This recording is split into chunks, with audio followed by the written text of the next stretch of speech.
के कारा से बात करे छो सारी सारी रतिया, के कारा से बात करे छो सारी सारी रतिया। तो कौन छोड़ी हो देवर जी मार लेलको मोतिया, तो कौन छोड़ी हो देवर जी मार लेलको मोतिया। बोहलाई में सरहम लागई दिला बह के बतिया, बोहलाई में सरहम लागई दिला बह के बतिया। तोरे बहिनिया हे भौजी माई डालेला कमतिया, तोरे बहिनिया हे भौजी माई डालेला कमतिया। झूठ मत बोलो।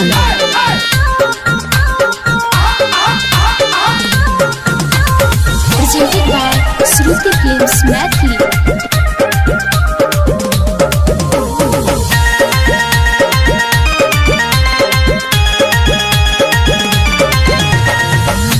तू छा हो अंगूठा छप मोर बहिनी बीए पास हो, झूठो के ने लगवा देवरो कारा परस हो।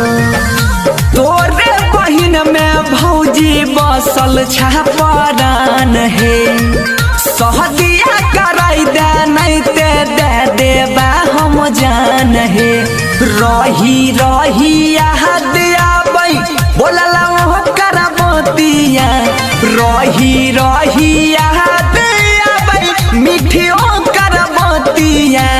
तोरे बहिनिया हे भौजी माई दिलेला कमतिया, तोरे बहिनिया हे भौजी माई दिलेला कमतिया।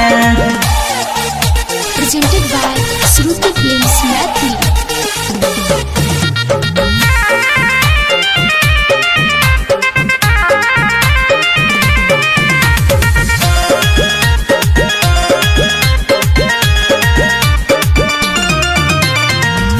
बोलै में तोरा देवरो लाग नहीं छे लाज हो, एक घर में दोनों बहिनी दूसत ही समाज हो।